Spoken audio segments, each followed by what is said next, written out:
Chapitre 1er. Bien des mois se sont écoulés. Bien des événements ont eu lieu dont beaucoup me sont sortis de la mémoire. Des détails insignifiants me restent quand des faits importants m'échappent. Pour certains, je m'en remets au oui-dire, pour d'autres, à ma seule intuition. Combien de fois mes témoins se sont-ils laissés abuser? Il ne m'était pas venu à l'esprit, jusqu'à ce que je traverse cette période d'inactivité forcée, qu'une tradition importante était négligée. Plus personne ne consignait l'histoire de la compagnie. J'ai hésité. Il me paraissait présomptueux de prendre la plume. Je n'ai pas d'expérience. Je ne suis pas historienne et encore moins écrivain. Certainement, je n'ai pas le regard de Toubib, ni son oreille ou son esprit. Alors, je me contenterai de rapporter les faits tels qu'en mon souvenir.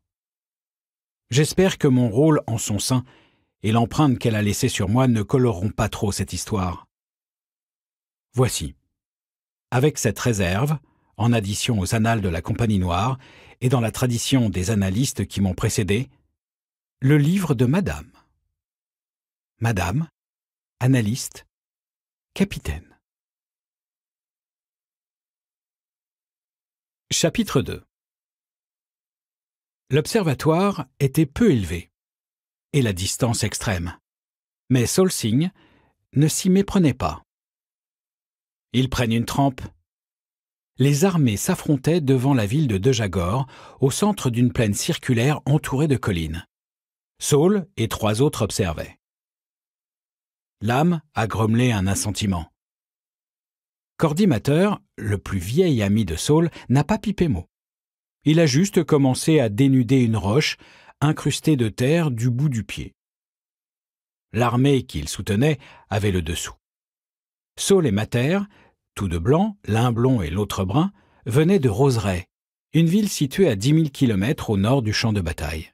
L'âme, un colosse noir aux origines incertaines, était un homme dangereux et taciturne. Singh et Mater l'avaient sauvé des crocodiles quelques années auparavant. Ils ne s'étaient plus quittés. Tous les 3 faisaient équipe. Singh grommelait juron sur juron. La situation empirait sur le champ de bataille. Le 4e homme se tenait à l'écart. Les autres ne l'auraient pas accepté dans leur bande s'il avait voulu s'y joindre. On l'appelait Fumé. Officiellement, il portait le titre de chef des pompiers de Taglio, la ville-État dont l'armée était en train de perdre. Mais en réalité, le tout petit homme à la peau noisette était le sorcier du prince taglien. Il avait le don d'insupporter Singh. « C'est ton armée là-bas, Fumé !» a grondé Saul. « Si elle tombe, tu tombes avec. Je parie que les maîtres d'ombre adoreraient te mettre la main dessus. » La sorcellerie stridulait, aboyait sur le champ de bataille. « Pour te réduire en purée, il y a des chances, à moins que t'aies déjà pris tes dispositions. »« Laisse-le, Saul !» est intervenu Mater. « Il fait quelque chose. » Saul a regardé le petit homme couleur beurre de cacahuète. « Je vois bien. Mais quoi ?» Fumé fermait les yeux. Il chuchotait, marmottait. Parfois, sa voix crépitait, grésillait comme du lard dans une poêle surchauffée. « Il ne lève pas le petit doigt pour aider la Compagnie Noire. Arrête de jacter dans ta barbe, vieux schnock. On a un problème. Nos gars dérouillent. Tu peux essayer d'intervenir ou faut que je te botte le train ?» Le vieux sorcier a rouvert les yeux. Il a scruté la plaine en arborant un air dur.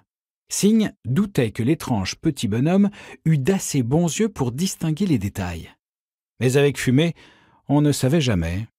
Le personnage était tout en masque et faux semblant. « Ne sois pas stupide, Singh. Je suis seul, trop petit et trop vieux. Il y a des maîtres d'ombre là-bas. Ils peuvent m'écraser comme un cancrelat. » Singh a pesté, grondé. Des gens qu'il connaissait versaient leur sang. « Tout ce que je peux faire, » a repris sèchement Fumé, « tout ce que nous autres pouvons faire, c'est détourner l'attention. Vous tenez vraiment à ce que les maîtres d'ombre vous remarquent ? » Après tout, ce n'est que la Compagnie Noire, c'est ça ? Puisqu'ils empochent la paye, qu'ils assument les risques. Même si 40 000 tagliens crèvent avec eux ?